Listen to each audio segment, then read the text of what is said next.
Hey everybody, welcome back to the Tipsy Ghost. We're your tipsy hosts, Sarah, and Lindsay. Hey guys. Hi. I don't know if you guys knew this, but I have recently inherited $500 million. Oh. Did a Nigerian prince email you again? Yes, 4 times this month. Oh my gosh. I just had to share it. I love that for you and for us because you're going to share the money with us. Right? I will, because If you had It's way too $55 much. million, how much would you give us? at least one. Wow. I'll have you know that one of the Kidding, it was a physicians joke. told me he would give me $5 to $10 million if he won the lottery. So that was Wow, offensive. it was a joke. You know, I don't have $1 million, so I would take it. Yeah, I mean, If you pay the gift tax for me. oh, I forgot about that. Mm-hmm. What's the percentage? I want to say 30, but I could be maybe 14. What I if don't know. Gave it to you in payments. Honestly, if you could just pay off my debts and Okay. then give me like cash here and there. So she can buy the haunted house. Yeah, for all of us. Oh, I or- could buy it. You can give us each $1 million, but Okay. then you've got to buy the haunted house. Okay, I can do that. Okay. You can have more than $1 million too. Yes. Blessings. Praise be. I don't really know what I'm going to do with all that money. According to Richard Wall, Dick Wall. Dick Wall, he sent me an email twice. Aw. He has recently won the $533 million in Mega Millions lottery jackpot. That's who won it. It I- wasn't me. I didn't know if you know. I bet we could fact check that real quick, Dick. Not the quick dick. Oh, fun fact, that's also his nickname from high school. That's what the girls call him. But I like that. Thank you. Well, Quick Dick, he is donating to 5 random individuals. If you get this email, then your email was selected after Spinball. Oh, I love that for us in our email. I won via Spinball. Well, I don't. Do you play spinball? I didn't realize I did, but Apparently you do. maybe sometimes I was putting our names in the wheel on my phone and he got my information. Oh, yeah, spinball. Yeah, that kind of Spinball. Anyways, I got a donation code from him, so we could totally check that one if you want to. I love that. Okay. Not as good as being a princess in Nigeria, but okay. I didn't get any princess ones. These are very random. This one says, "Dear beloved." Aw, that's sweet. I'm just going to read a few sentences from Okay, this one. yes. My name is Mrs. Renka Mandic. Mandic. Come again? Oh, Mandic, come again. Come again, Mandic. I think she's related to Dick Wall. Dick Wall, Mandic. Mhm. Come again. She says, a dying woman who has decided to donate my life entitlement to you/church. You and church. What church? Just church. Just the church. for humanity services. I was diagnosed with cancer 2 years ago. Immediately after the death of my husband, who left me everything he worked for, I'm living in pain and fighting effortlessly. Oh, that makes no sense. Good for her.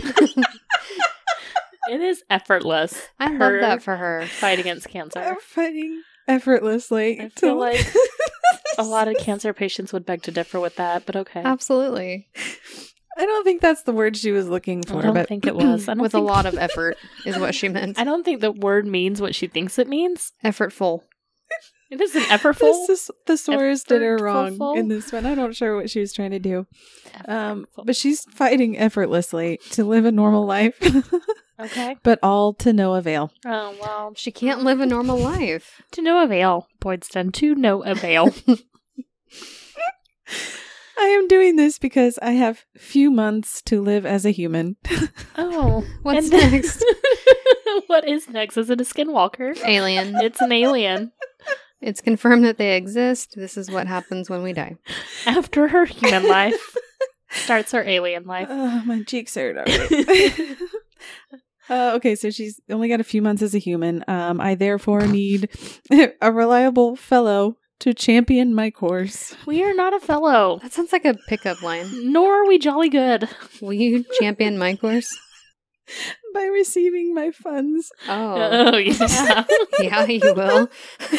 and investing it in a private business and donating 30% of profit generated to the less privileged. I'll show you a private business. All right, I'm so confused by her offer. It's really hard to get. There's a point, I think. Okay, I haven't heard it yet. I haven't either. Here we go. If you're not into any business, you can receive the funds as my next of kin and assist me in distributing it to the less privileged, provided you will be honest and sincere with me. Don't forget about church. I am church. I will distribute it to church. Church of Sarah. The Church of Sarah. I'd go there. We are the underprivileged. What did she say? Less privileged. We are the less privileged. No D. No D. Just privilege.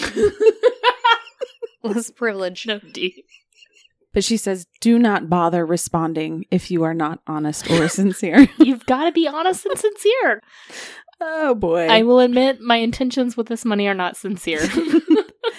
I am also not church, but I can be. I'll be whatever you want me to be. For $55 private million. business. If you're interested, kindly reply to me for further details on the amount involved and how to go about it. Kinds regards. Multiple kinds Almost there. of regards. The regards are kinds. Kinds of regards. So many kinds of regards. Yeah.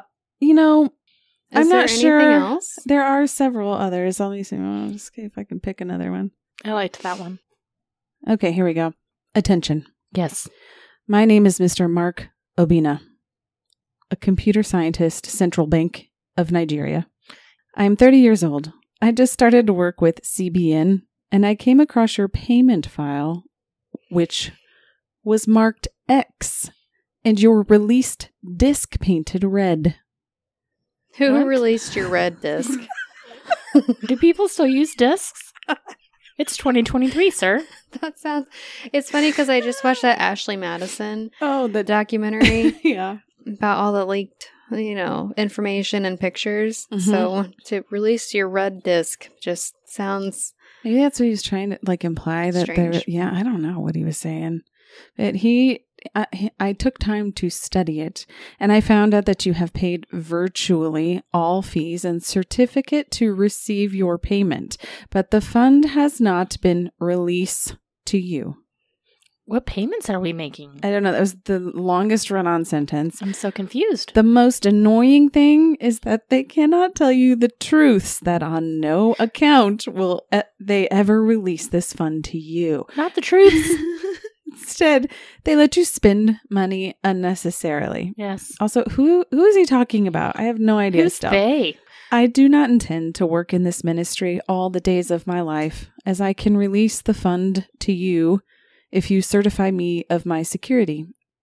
Okay. Okay. And how I can run away from this Nigeria this Nigeria. if I do this. That Nigeria. Oh, he wants us to help him run away from his country. Because if after doing this and did not run away from this country, I will be seriously in trouble and my life will be in danger. We've got to save him. We need It's to up save to me. him. Please, this is like a mafia setting in Nigeria. Oh. Whoa. Okay. You may not understand it because you're not Nigerian. He says that? That's what he said. Okay. I mean, yeah, that's right. You don't get it, okay?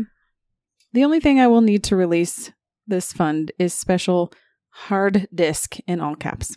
He needs a hard disc. People haven't used hard disks in years, sir. It's usually just floppy disks. I know. I didn't even make that connection, but yes. He probably is the floppy one, I think. And he's like, I can't have a floppy. I need a hard one. Times are changing. All happening? discs need to be hard. I will buy 2 of it, recopy your information, destroy the previous one, and punch the computer. Punch the computer? Sir, what did the computer do to you? That's how he's going to destroy it. It's still on the disk. Destroying the computer does not get rid of the information. Does he know what the internet is? No, if it's on the computer, then it's nowhere else. And he can just punch it and it's gone. Oh, sir. You don't know what our government is capable of doing to punch computers. Minor flesh wound. Okay. He's going to punch the computer to enable fund to reflect into your bank account within 24 banking hours. Upon confirmation of the hard disk, I will clean up Tracer and destroy your file, after which I will run away from Nigeria to meet with you. I don't want to meet him. No, thank you. So I just picture it like this guy just running, physically running from a land. Yes. From land. From a land. To me. Into my arms. Is he going to run across the ocean? If you have read and satisfied with my information, do get back to me immediately with your full details. Endeavor to send your private telephone number for easy communications. Who is somebody you hate and send their phone number. Also, I still am not understanding what he was trying to get from me. I'm so confused by that entire email. I don't know, but if I don't get it, he's going to punch my computer. Don't let him punch your computer. Is it his? He's going to punch his own computer. Oh, well, he can go ahead and do that. That's just unfortunate for him. It would probably hurt his hand. I don't know. I'm concerned about him. No, I think you're right, because he has like the early 2000s, the big monitors. Mm-hmm. Those things had glass in them. Actual glass. Yeah. Okay, well, so I know we're coming into money soon. By we, I mean you and all of us. Mm-hmm. And so before we do that, yeah. Do you have a story? I do. I'm talking to you guys about a true crime. Thank you. Tell me a story. Okay, I'm going to tell you guys the story about Nannie Doss, a.k.a. the Giggling Granny. Giggling? Mm-hmm. Was she an evil giggler? Turns out she was an evil giggler. I need to hear what an evil giggle sounds like. Okay, yeah. Do it.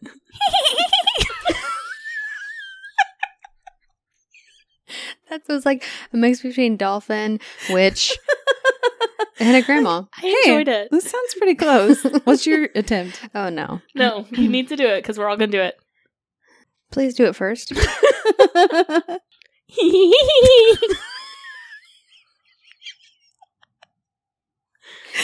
You sound like you have a secret. I do. It's that I'm evil.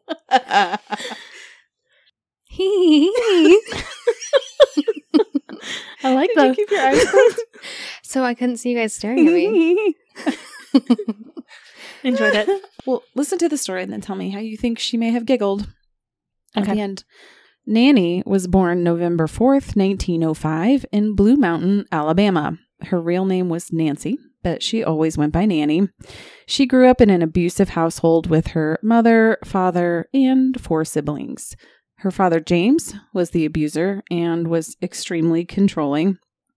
He wouldn't let the children go to school and forced them to work on the family farm. Growing up, one of her favorite things to do was to read her mother's romance magazines. She read her Cosmos. She did, but she really liked the Lonely Hearts column in particular. Aww. What's the 1905, 1920s version of Cosmo? I could not tell you. I don't know. How long's Cosmo been around? Ankles Anonymous. Ooh. I like it. Maybe they show a knee? Oh, no. Kneecaps and ankles? Kneecaps would be X-rated, okay? Oh, my bad. Her father wouldn't let her or her sisters wear makeup or quote-unquote attractive clothing, whatever that means. I'm guessing ankles and knees. Anything tight? Elbows. Yeah. What about the toes? Only the fingertips. I got stoned like a slave. Why are you saying it in a creepy voice like that? It's like I just picture their little creepy fingers hanging out. High neck collars. Well, that's unfortunate. Yeah, he thought this would help prevent them from being molested by men. Oh, yeah, because it's what they wear. Exactly. That is the reason. Right, it's their fault. Mm-hmm. He would also not allow them to go to dances or any other social events.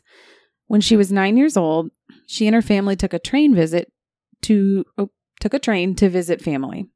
According to Nannie, the train stopped suddenly, causing her to fly forward and hit her head on the metal bar on the seat in front of her. Oh, no, Nannie. So she suffered from headaches, blackouts, and depression for years after, and she later in life blamed some of her mental instability on this accident. She probably had a TBI.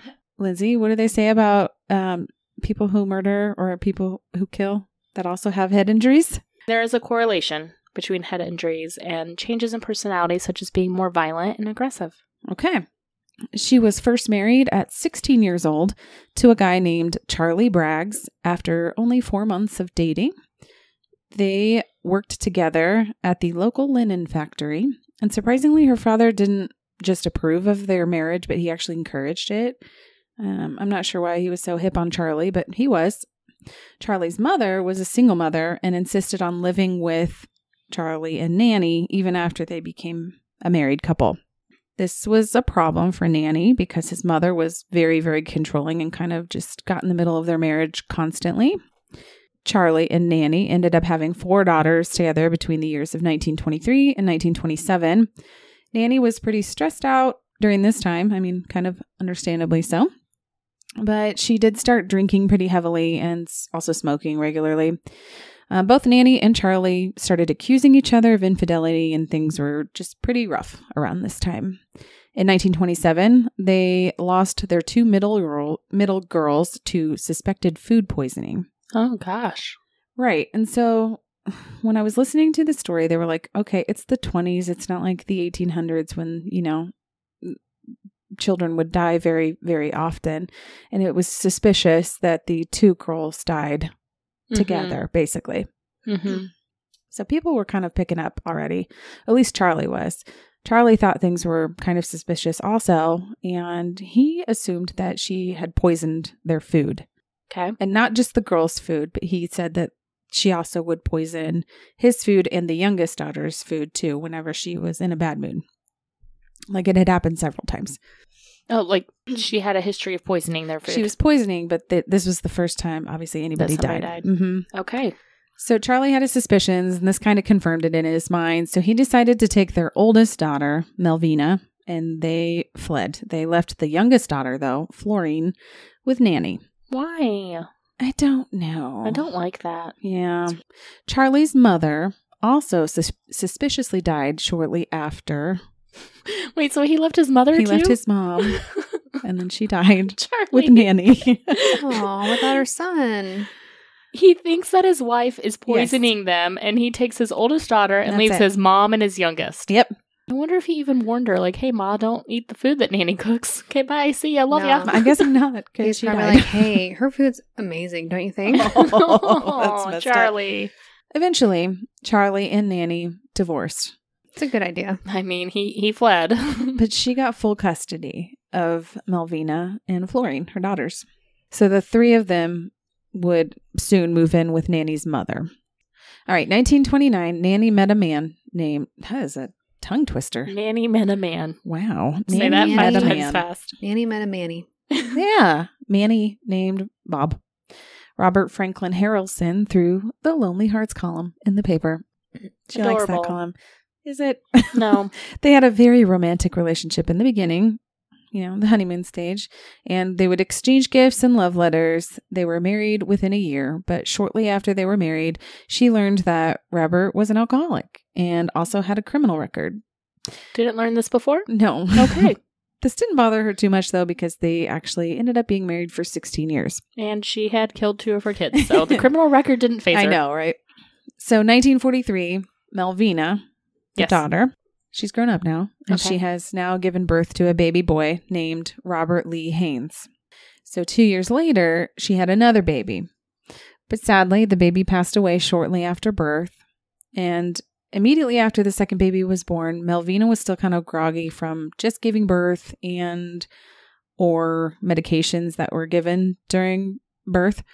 So she was not sure if she was just confused in seeing things, but she swore that she saw her mom, Nannie, stick a hat pin directly into the top of the baby's head. Oh my gosh. Wow. Right. So when she asked her, she meaning Melvina, when Melvina asked her husband and sister what happened to the baby, they said Nannie had told him that the baby was dead. So she was the one who claimed that this happened. Nobody knows what happened. But they noticed that Nannie at the time was holding a pin. I hate Nannie.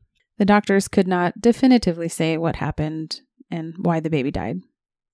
Melvina and her husband eventually drifted apart, likely over the grief of a child lost. And Melvina began dating a soldier Nannie didn't like this man, which caused a pretty nasty fight between Nannie and Melvina. Shortly after the fight, Melvina left to go visit her father, and she ended up leaving her son, Robert, in Nannie's care. Why, Melvina? Why? I don't know. But on July 7th, 1945, Robert died during the time that he was with Nannie under mysterious circumstances. Officially, they said he died of asphyxia from unknown causes, and 2 months later, Nannie collected $500 worth of life insurance that she had taken out on little Robert. Okay. The worst. Why would she take out the life insurance policy? I'm not sure how she even got that. Yeah. But maybe she said she was like sole provider. I'm not really sure. It's weird, especially if the mother and father are both still alive. But also, why are we not seeing a pattern here? Right. Yeah. Absolutely. You thought your mom might have killed your baby. Why would you even want to leave your child? Both of your children. Poor Melvina. All right. Well, sadly, the story doesn't get better, so just hang in there. In 1945, Nannie's husband, Robert, sexually assaulted her, and the next day, she put rat poison in his whiskey, and he died later that night. Oh, okay. Nannie met her third husband, Arlie Lanning, while traveling through Lexington, North Carolina. They married 3 days after their first meeting. Oh, wow. Okay, Nannie. Love at first sight. She's a hopeless romantic. He was also described as an alcoholic and a womanizer. This one was a little different, though, because she was the one that would leave for like months at a time. But when she came home, she would oddly act like nothing was wrong and just be like a little housewife taking care of him for a few days and then leave for a couple of months. But one time when she was back, he died of heart failure. Okay. I'm air quoting because that's what they think happened. But in his will, he left his home to his sister, not to Nannie. Oh. But in a nobody could see this coming chain of events. Did the sister die mysteriously? Oh, that's a good guess, but the house burnt down. Oh. Yeah. So the insurance money on the house went to Nannie. She's a smart one. It's really weird how that happened. I don't know. That's just crazy. Shortly after this, Arlie's mother died in her sleep. I wonder what happened. I don't know. It's so many weird coincidences around Nannie. After that, It is amazing that she is surviving all these deaths around her. Isn't that crazy? It's crazy. So shortly after this, though, she skipped town. She left and got out of there real quick. She had bad memory. She had to leave for her own mental health. Yeah. I bet somebody was on to her. So she moved in with her sister, who was bedridden. And I don't know how, but shortly after she arrived, her sister also died. Man, Nannie, Grim Reaper is just following you. You better run fast. Nannie's the worst. Nannie was on the prowl. For yet another husband. She needs another husband, right? She needs another victim, shall we say. Seriously. So she joined a dating service. Oh, they had those back then. In the 50s, yes. Okay. This was geared towards older people. Okay. This is where she met Richard L. Morton. The two got married in 1952 in Emporia, Kansas. Okay. He was also described as a womanizer and began spending his nights with other women. This didn't go over very good. And during this time, randomly, Nannie's mother, Louisa, had come to live with the couple. But unfortunately, nobody was safe, not even her own mother. And Nannie poisoned Louisa in January of 1953. Well, 3 months later, Richard died too. Richard. Poor Dick. She's had a lot of death, these people. I mean, it's amazing she's still alive at this point. So now, June of 1953, Nannie married again. Oh my gosh. Number 4? It's number 5. I think it's 5. Okay. Married Samuel Doss from Tulsa, Oklahoma. And he was a minister who had sadly lost his family to a tornado. Ah. Poor guy. Well, he didn't approve of all these romance novels that Nannie liked to read. So this caused some arguments, and 3 months into their marriage, he was admitted to the hospital with flu-like symptoms. No. He was diagnosed with severe digestive tract infection and was released from the hospital on October 5th. He died October 12th. They must have released him too soon. He was so sick. Yeah. So shortly after his death, Nannie rushed to collect the 2 life insurance policies that she had taken out on him as well. Man, she has got some motive. Obviously, this kind of raised some red flags, mostly with the doctors. It's just not raising the red flags. They're finally catching on. They were raised like 3 husbands ago, okay? Nobody could keep up with her. She was moving around everywhere. But I think it was the doctors who finally, when they discharged him and heard that he had died a week later, they thought, this is suspicious. Which led to an autopsy. And this showed huge amounts of arsenic in his system. Finally. So this led to Nannie's arrest. We finally got an Here autopsy. We go. Yes, right? After she was arrested, she confessed to killing 4 of her husbands. The only one that didn't die was Charlie. He got away, the first one. Her mother, her sister, her grandson, and her mother-in-law. The state of Oklahoma centered the case, though, around Samuel Doss, the man who lost his family with the tornado. Yeah. She pled guilty on May 17th, 1955, and was sentenced to life in prison. There was no death penalty for her because she was female. Okay. She was never charged with any of the other deaths, and Nannie died of leukemia at the Oklahoma State Penitentiary in 1965 and is buried at Oak Hill Memorial Park. So she was called the Giggling Granny because every time people would interview her, like detectives, she would tell the story of how she killed her husbands, and she would just laugh and cackle the whole time.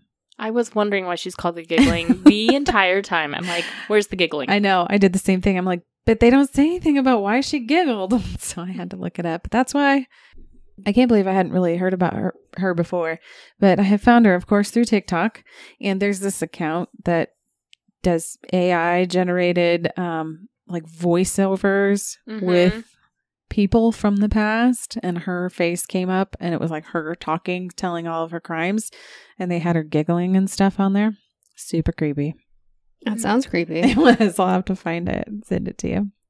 Anyhow, that is the story of Nannie Doss. She's awful. She sounds terrible. She was.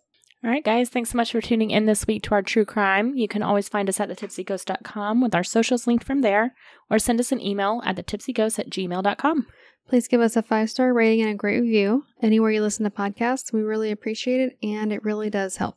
All right, guys, thanks so much. We'll catch you next week. Okay, bye. Bye.